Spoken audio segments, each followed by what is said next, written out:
Om.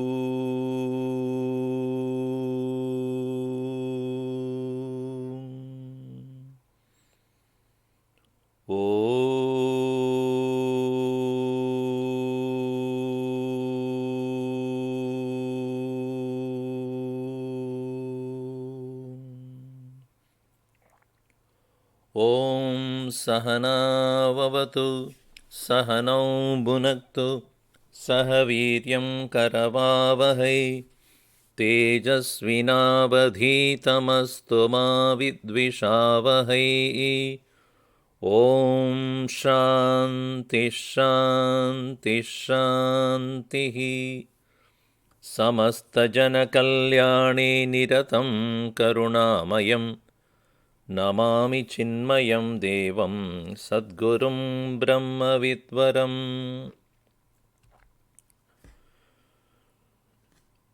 In the previous session, we discussed on the nature of the self, and the nature of the self is infinite, and which is referred by Krishna as knowable, Jnayam. And Krishna had explained that the infinite can never be defined. It expresses itself through all hands, feet, eyes, heads, mouths, and ears of all living beings. And it shines through all senses, though it cannot confine itself to any particular sense. It is supporting everything but detached. It is devoid of all qualities but is an experiencer, in the sense because of whose presence alone qualities are experienced. It is not that which is within our own physical body or living being only, it is outside as well.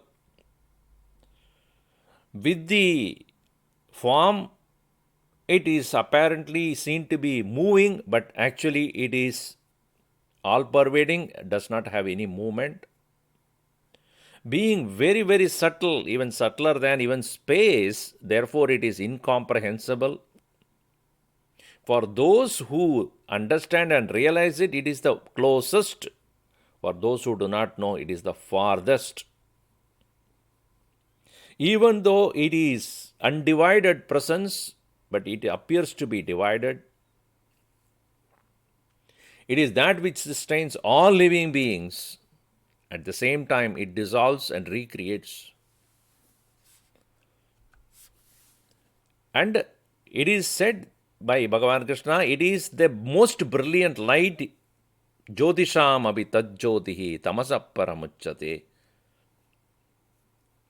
And I quoted this particular single verse from Bhagavan Shankaracharya, who made it clear in the form of a conversation between a teacher and the taught, where the teacher is asking, what is light for you? Student said, sun during the day, lamps during the night. If so, what light do you see? With what light do you see the sun and the lamp? With the light of the eyes. How do you know that eyes are closed when they are closed? With the mind. How do you know the mind? With the intellect, or the awareness functioning through the intellect. So without that awareness, which is the light of all lights, what is happening in the mind is not known. What is happening in the senses cannot be known. And what is seen outside in the world will not be perceived. Just as eyes can see both light and darkness, awareness is conscious of both knowledge and ignorance. It is beyond the touch of ignorance. So that student realizes, I am the light of all lights.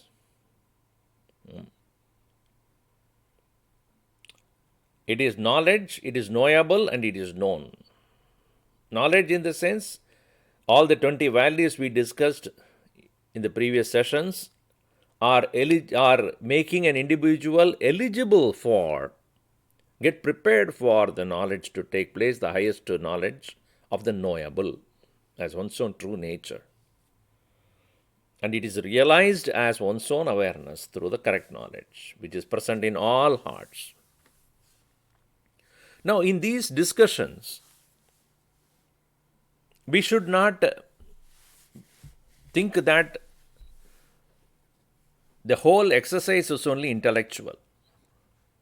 It is not so.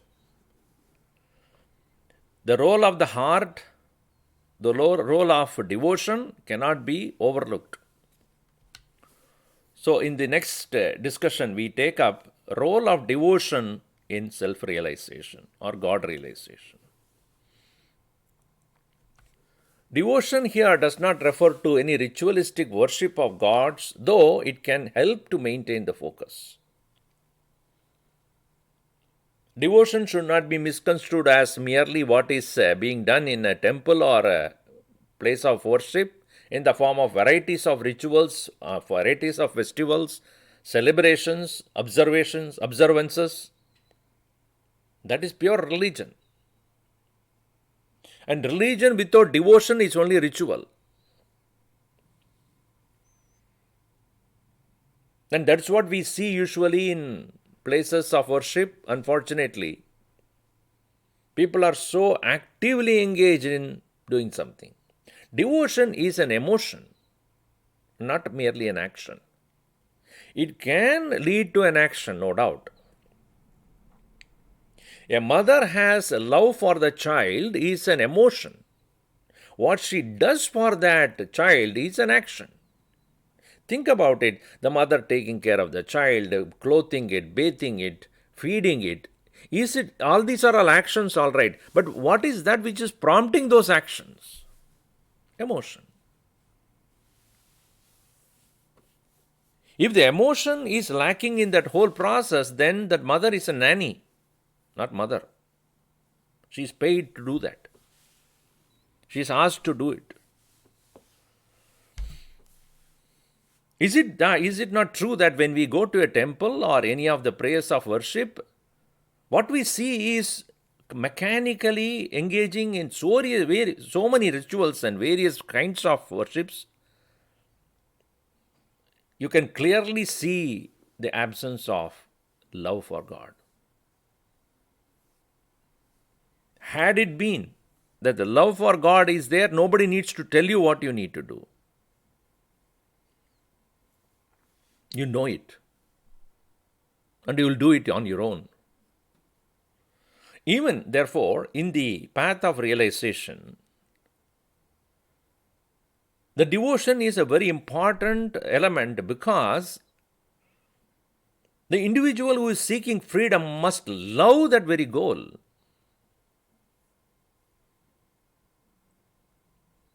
Moksha sadhana samagryam bhaktireva gariyasi.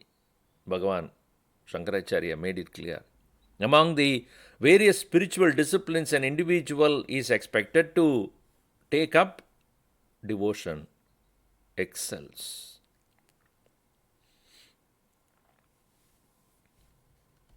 Devotion is love for the self, which can be represented by one's own personal deity, which one worships. As the self, I am and you are, we are unable to comprehend its nature because it is beyond our comprehensions, no doubt, but we can give a form to it and have a relationship with that form that nobody can stop.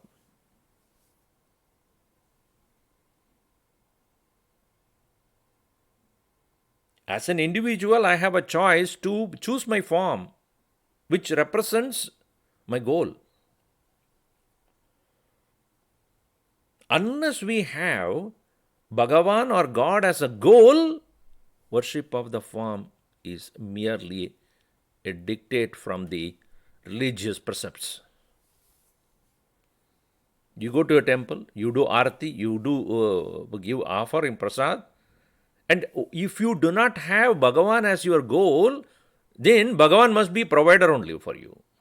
You give this only to ask in your own mind, oh Bhagavan, I gave you this, you give me something else in return. It is not your goal then. Whereas a person who is seeking realization of the self, to him, God is not a provider, God is not a helper, God is not somebody whom you go in emergency. God is the goal.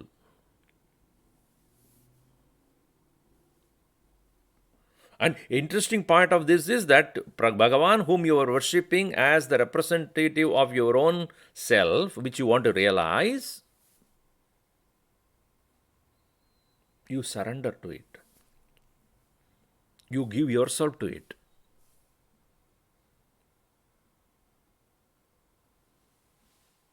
If you are demanding from that form, from that Lord, then you take it from Him. You don't give, you take.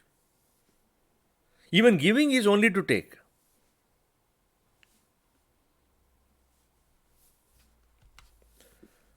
That's what devotion is, surrendering of ego for an exclusive pursuit of liberation.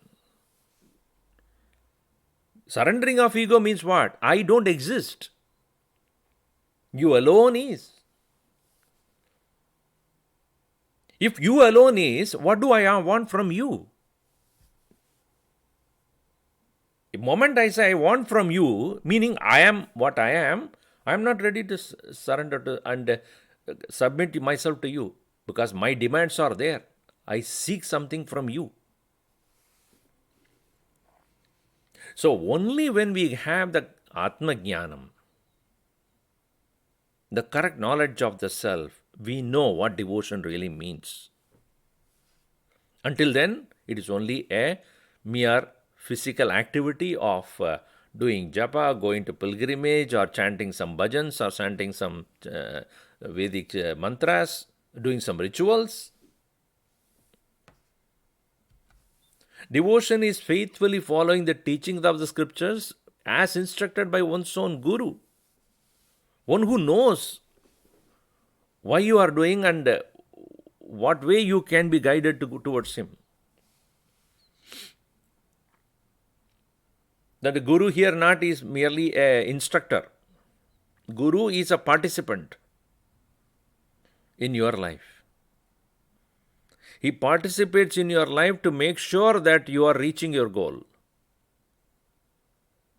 And his advice will be only to help you come out of your own inhibitions, your own impurities, your own setbacks, your own disappointments, your own negativities.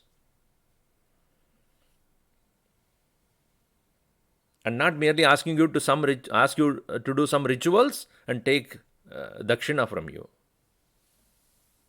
That is not a guru. Because knowledge is never for sale. Devotion is to have the required clarity between the known field, kshetram, knower of the field, kshetrajna, followed by vigilantly identifying oneself as the knower and not the known field. Kshetrajna abhimanam and not kshetra abhiman. Presently what we have is a kshetra abhiman, meaning we are identified with the known field. We have completely forgotten or ignored the knower. We don't even ask that question. We take it for granted. When I see something with my eyes, who is seeing? You can say eyes are seeing, you can say mind is seeing, but you should know awareness is present in you, which makes this possible. If you have that identification with your awareness, with your own self, and then you look at the world, you look at the tamasha, the play that is going on everywhere. On the other hand, if I forget and ignore myself and merely go by what the mind wants to see or the eyes want to see, then you will be caught up in the cobweb of the world with all strong likes and dislikes. This is what Bhagavan wanted to avoid. And that's why he said, prepare yourself with those 20 values. 20 values are those which can take you towards the knower. Amanitvam, Madambitvam, Ahimsa, Kshanti, Arjavam, Acharyupasanam, Shaucham, Stairyam, Atmavinigraha, Indriyateshu Vairagyam, Anahankara, Ishta Anishta Upapaddishu. Say, he gave all these things to make us journey toward the knower, leaving the known.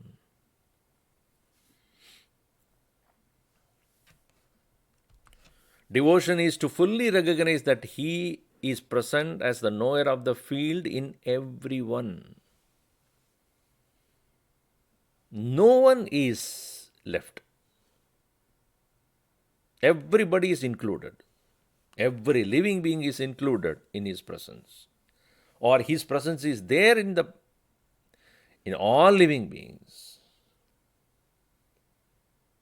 Through everyone, he is looking at the world. Through all eyes, through all ears, through all nose, through all mouths, to all hands, and through all legs, through all bodies, all forms.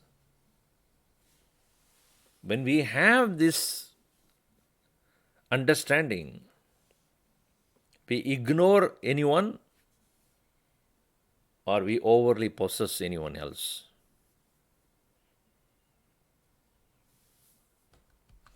Devotion is to uncompromisingly practice the values referred as knowledge by Krishna. Those values can be brought into our life with no compromise at all, only when we know that it is going to help us. If a person is really sick and the doctor says you have to regularly take a medicine and I am giving you the prescription, if you really want to get well, you will go by the prescription. If you do not want to get well, then you throw away the prescription and you eat whatever you want to eat and do whatever you want to do.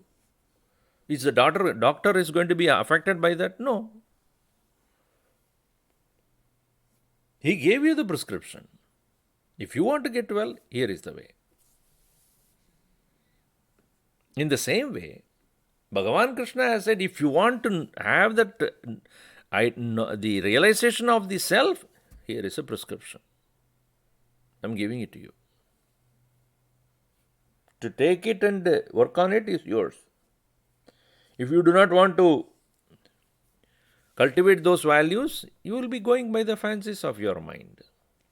You will be nowhere near the freedom. Knowing the field, the knower of the field, knowledge and knowable, my devotees will reach my state. Think about Bhagavan Krishna saying, I am not reserving my place for myself only.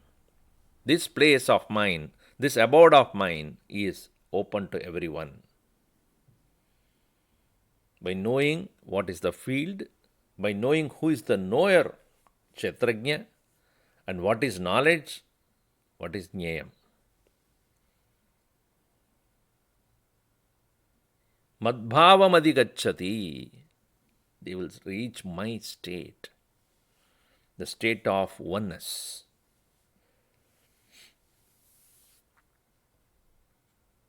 Having said this, Bhagavan continues to give the connection between the matter and the soul, or soul and the nature, Purusha and Prakriti.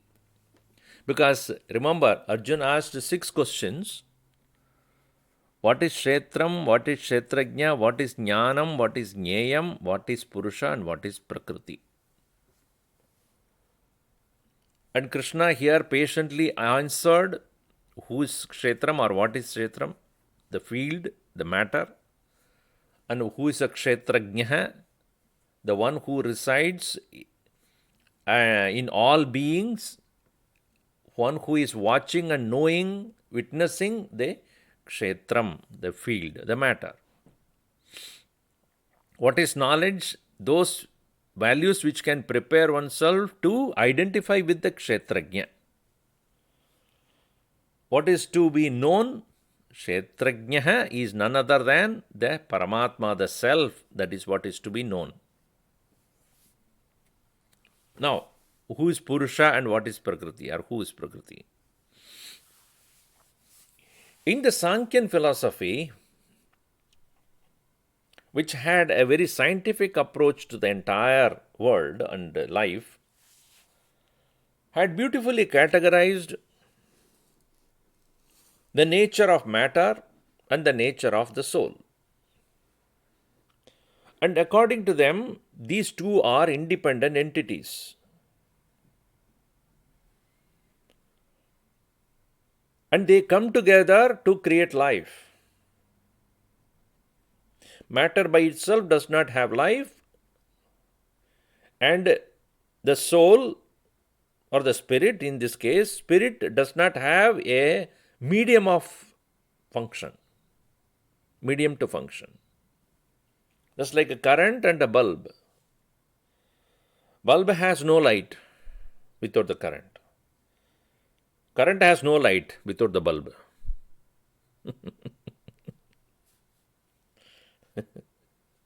Current is not light. Current cannot be light. And bulb cannot have light without the current.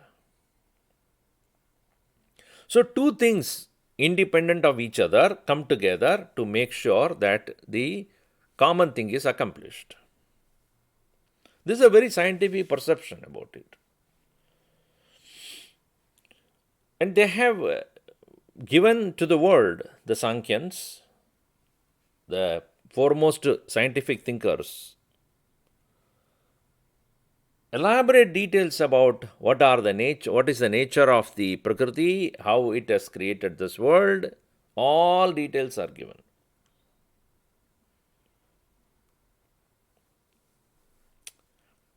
And Purusha is the individual soul. According to Sankhyans, Purusha is an individual soul, not Ishwar. Please note this. There is no God concept in Sankhya. Just like today's science.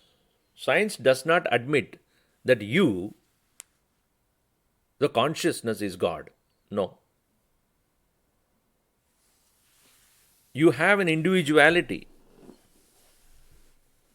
Even the Christian and Islamic, Jewish traditions do not say that the soul is God. Soul is not God. Soul is soul. And my soul is different from your soul to anybody else's. And the physical body is a matter.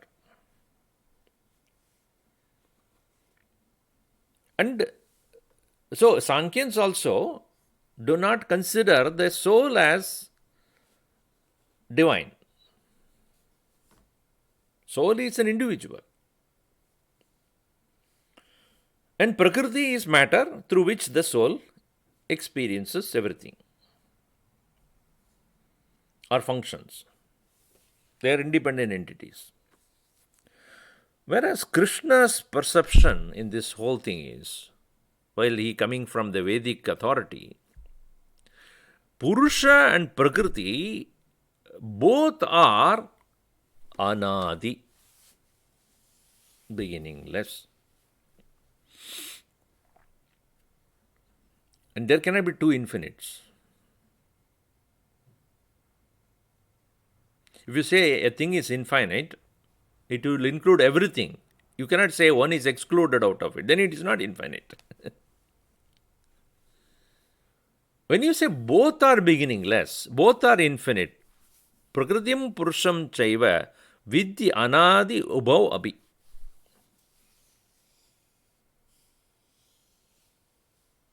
If they are both are infinite, beginningless, then what is the relationship between these two? Krishna says, both Purusha and Prakriti are two forms of my own expression. One is lower, another is higher. He earlier also had said this. Apara Prakriti and Para Prakriti. The interesting point here is that why there are two? Two, because their expressions are different.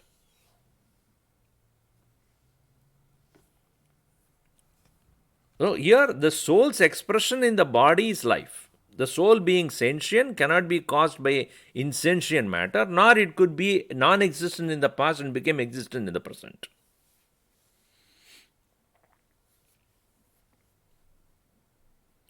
The soul being sentient cannot be a product of matter, which is insentient, inert. Nor you can say that soul was not there before and then suddenly came into existence. How? From where?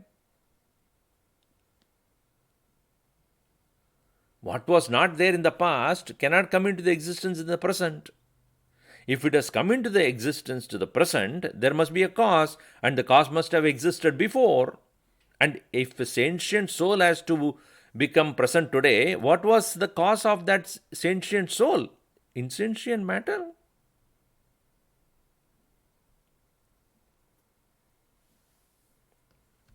Matter which is insentient could not be caused by anything that is sentient, nor it can reproduce itself independently. The insentient matter, because of the very fact that it is inert, cannot reproduce itself.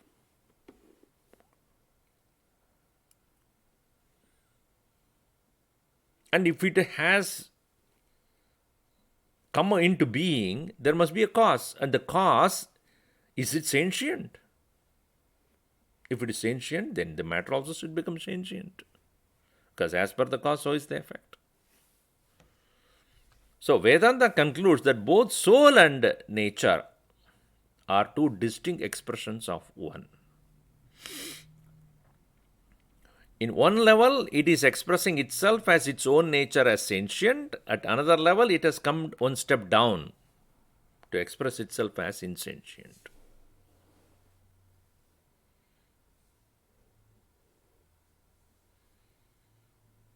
And that is the reason why they both are said to be infinite, because the source is one. A person who is acting as a beggar in one role, and in the same stage, in the next scene, if he is playing the role of a king, both the king and the beggar are one and the same, really speaking. Though a beggar will behave like a beggar and the king will behave like a king, but the one who is playing the role of a beggar in one scene is the same person who is playing the role of the king. He never lost his own nature anytime. Only acting or behaving and appearing as a beggar, acting and behaving, appearing like a king in another. He is neither a beggar, really speaking, nor the king. In the same way, the absolute reality is neither the conditioned soul nor it is the inert matter, really speaking. Both are two expressions of the one.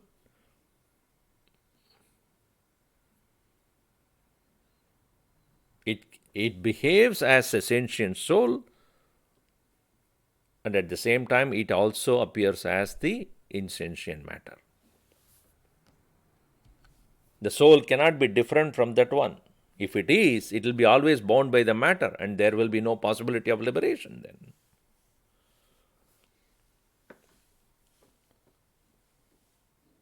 The soul in real nature is none other than the self, which is independent of everything. At present moment, the soul identified with the matter behaves like an individual conditioned entity. Just like in the example, the beggar, conditioned by the role that he has to play, he behaves in that way. But really speaking, the beggar is the self, is the actor.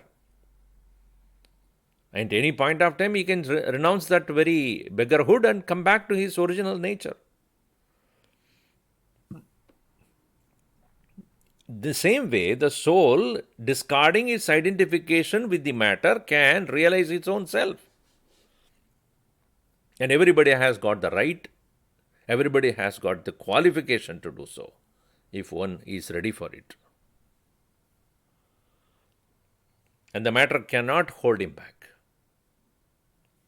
Matter being insentient, it cannot hold him. So, all modifications and qualities belong to the matter only. The soul is not subject to any modification or any qualities. But identified with the modifications of the matter and the quality, it comes to suffer. Whatever we go through as experiences of life are due to the changing nature of the matter and its qualities. The soul, which is in reality the pure self, is only a witness and not a victim. The victimization is because of unintelligent contact relationship with the matter. The beggar, if he cries in that very scene, and if he does not know that he is only playing a role and in making that possible, and if he feels that he is really a beggar, God help.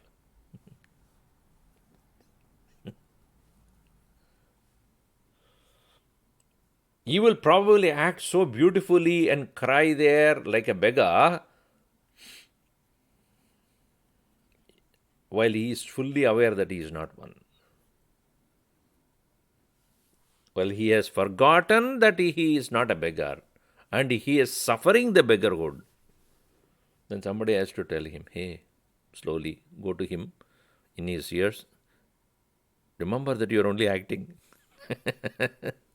You are not a beggar. That's what the Guru does to us. Come to us very carefully, lovingly, compassionately into our ears. He says, know that you are the self and not what you are thinking as you are right now. Tattvamasi.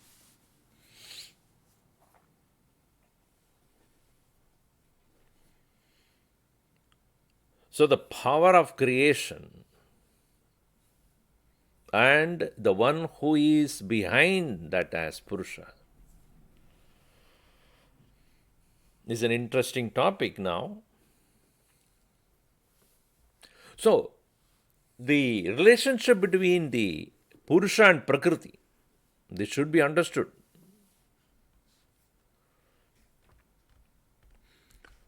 Prakriti, the matter, is the cause of cause and effect. The science looks at the entire creation as Karya Karana Sambandha. Relationship between Karya, the effect, Karana, the cause. And the creation is a chain of events from cause to effect. It is not suddenly one day Bhagavan said, let there be. No. There is a process there. That is what is discussed. The scientific reasoning also teaches that there cannot be an effect without a cause. So, while thus analyzing this entire creation, the Sankhyan philosophy has given a lot of details to us, which Vedanta has taken it to explain. So, the Prakriti, the matter, the original matter, has three aspects: Sattva, Rajas, and Tamas. And the Sattvic Prakriti is referred as Maya, and the combination of Rajas and Tamas is referred as Avidya. God or the Ishvara, holding the power of Prakriti, he holds the Prakriti's power of Maya, which is Sattvic. Whereas a Jiva, the individual, you and I, are under the spell of the combination of Rajas and Tamas, which is Avidya. And the five basic elements of the Prakriti has been created: space, air, fire, water, and earth. Five basic elements. And from the sattvic nature of the five elements, individually, ears, skin, eyes, tongue, and nostrils were created. In other words, ears are none other than the sattvic aspect of space. Because space has got only one quality, sound. And ears are meant for listening to that sound. Sattvic nature of the air is touch. And therefore, the function or the faculty of skin to feel the touch is created. Sattvic nature of the fire is vision, light. And therefore, eyes are created to experience that. The faculty of eyes. Water, sattvic nature is taste. To experience that sattvic nature of the taste, tongue is created, the function called tasting, the faculty. The sattvic nature of earth is smell. To experience that, the faculty of nose, the ability to smell. And the aggregate nature of all the five elements, space, air, fire, water, and earth, together constitute mind and intellect, along with memory and ego, mana, buddhi, ahankara, chitta. Because the mind, intellect, equipment are common to all five functions, eye, ears, skin, eyes, tongue, and nostrils, so it can experience all the five functionalities in itself. Just like I have a hand, I have a leg, I have nose, etc. I can operate any one of them. In the same way, mind and intellect can get the information from any of the five, all the five also. Whereas the rajas aspect of the five elements are supposed to have created the speech, hands, feet, anus, and genitals. While the aggregate of all the five elements together, the rajasic aspect of it has created pranas, respiration, excretion, digestion, reversal, circulation. Prana, apana, vyana, udana, and samana. So this way, the faculties to hear, faculty to touch, faculty to see, faculty of taste, and faculty of smell, these are all called jnana indriyas, organs of perception. And mana, buddhi, they are called internal organ, antarangani, or inner senses. And the rajasic aspect of these five elements have created vak, that is speech, pani, that is hand, padau, feet, upastha, apayu, anus and genitals. Payu and upastha. Apayu and upastha. And together, all the rajasic aspects of the five elements together, the five pranas. Why they are called rajas and other is called sattva? Sattva is for knowledge, rajas is for action. With the mind, intellect, ears, skin, eyes, tongue, and nostrils, we acquire knowledge. Therefore, it is sattva. With the speech, hand, feet, anus, genitals, and with all the five pranas, we engage in action. Therefore, they are from rajas. Rajas is of the nature of movement. Sattvic is of the nature of learning, knowing, understanding. Now, having created the faculties to experience the world and faculties to engage in the world, there must be a physical body for these to function. So, therefore, the Prakriti, with the help of Ishvara, had grossified the five elements. This is known as Panchikaranam. Grossification, which is to say that the 5 elements must include other 4 also for them to work together. Each one of them. Space has to include the air, fire, water and earth, and vice versa. Then only they can mingle together. So this ability to mingle together is created, that is known as Panchikaranam. Grossification. With the grossified 5 elements, 14 worlds are created. It's called Brahmanda. And 5 worlds above, 5 worlds below. 7 worlds above, 7 worlds below. What do you mean by above and below? Evolved living and unevolved living.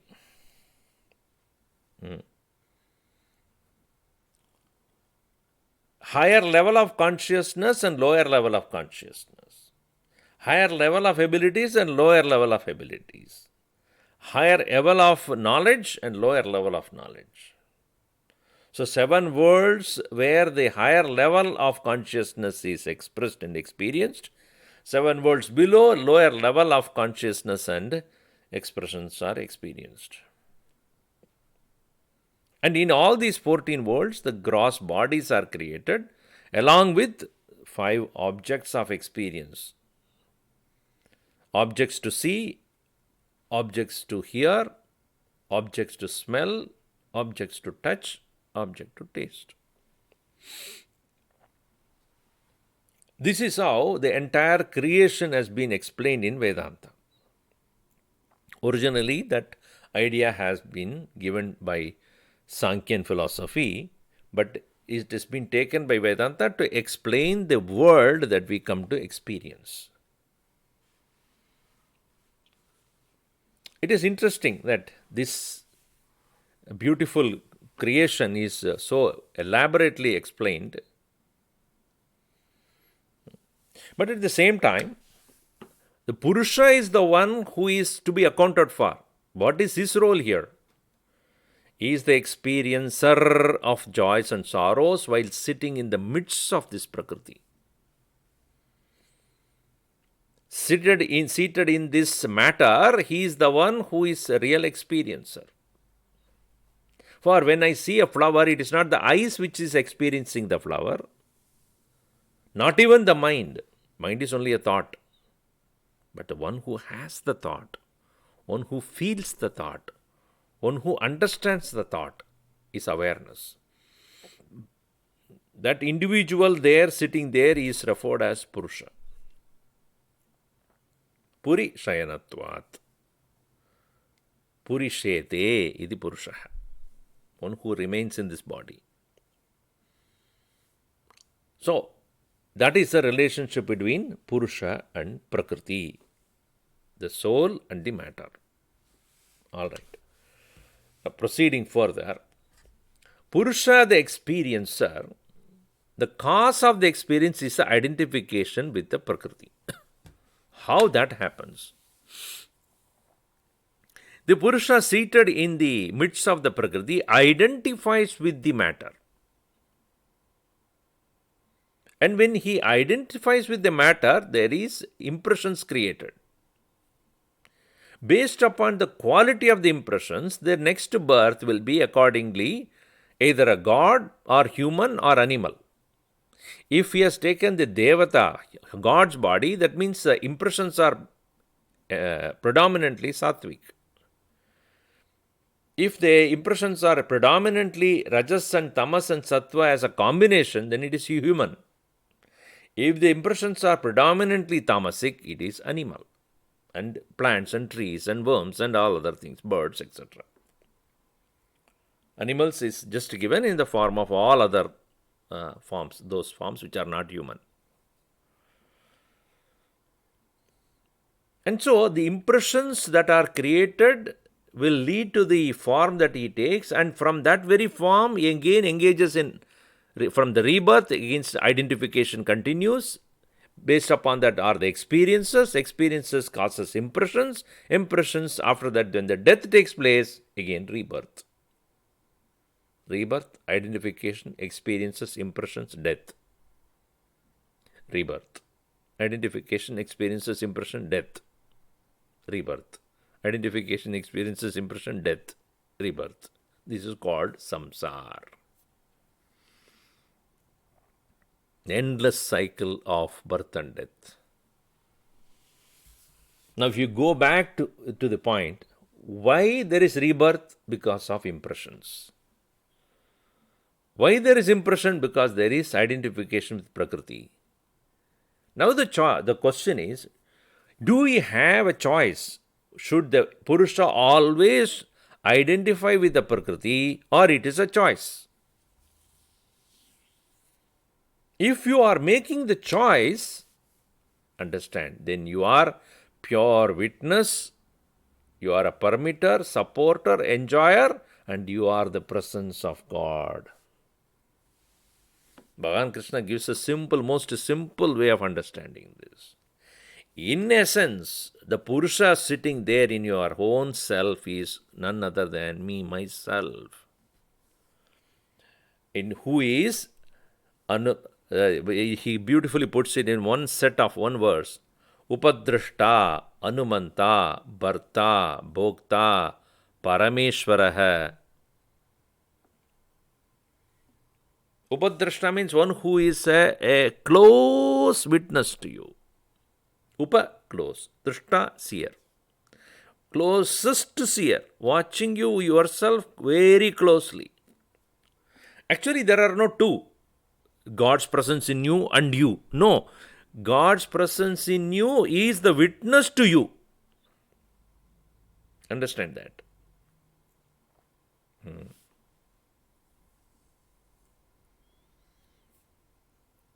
You have a choice to be a witness or not a witness. If you choose to be a witness, you will come to know that you are Ishvaraha. If you choose not to be a witness, then you are a Jiva. See, what is the difference between a witness and accomplice in any crime? Tell me. An accomplice is also a witness.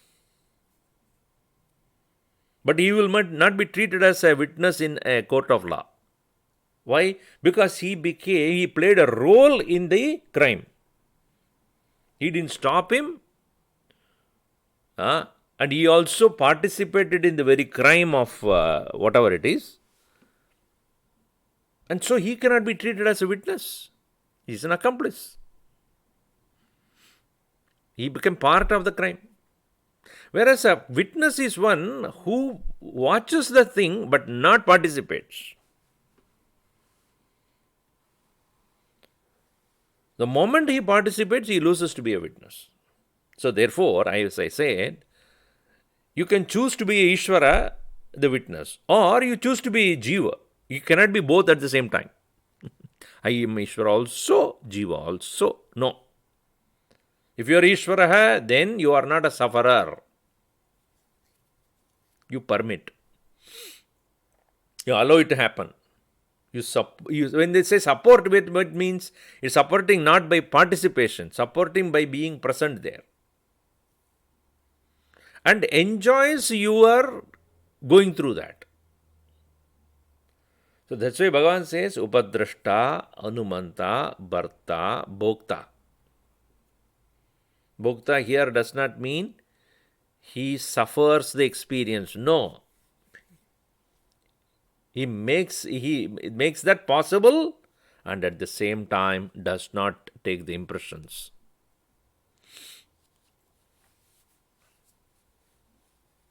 See, if you are going to a restaurant and something is ordered, your friend ordered or you ordered, it was very tasty food, no doubt.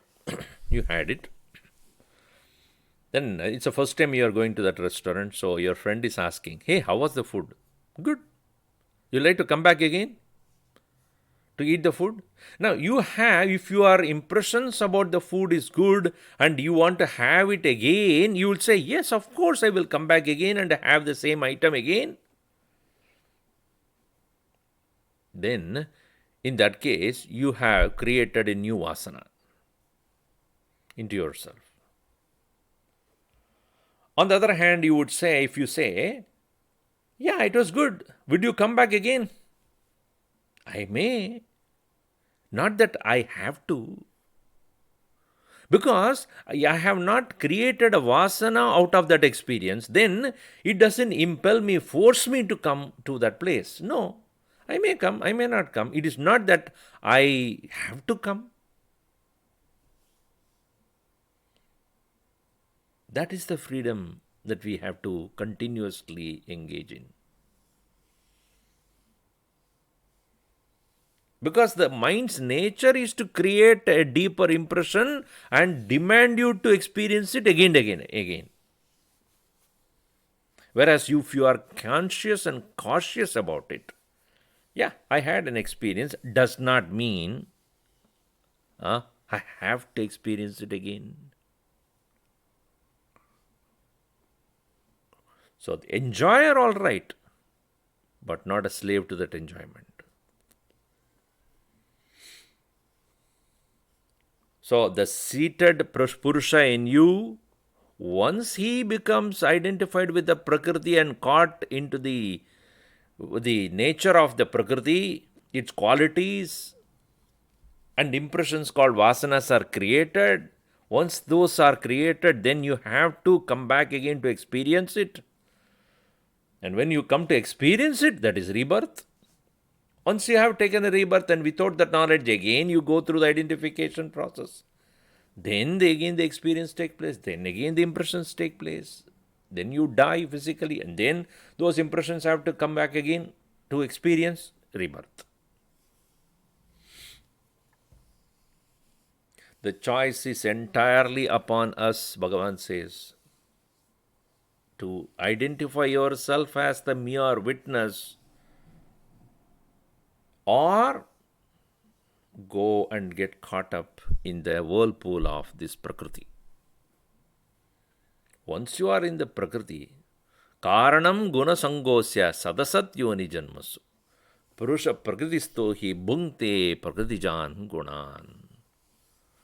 Experiencing the qualities of the Prakriti, he gets caught up there and gets into the whirlpool of birth and death, and based upon the quality of the impressions, the birth can be a highly evolved one, can be gods, even they are limited by their, the tenure is limited only, it's not forever. Or it can be human, where there is a mixture of things, or it can be a totally tamasic entity like animals or birds and lower forms. We'll see more of it in the next class. Om Sarve Bhavantu Sukhinah, Sarve Santu Niramayaha, Sarve Bhadrani Pashyantu, Ma Kaschid Dukkha Bhavet. Om Shanti Shanti Shanti. Harihi Om Shri Gurubhyo Namaha. Harihi Om.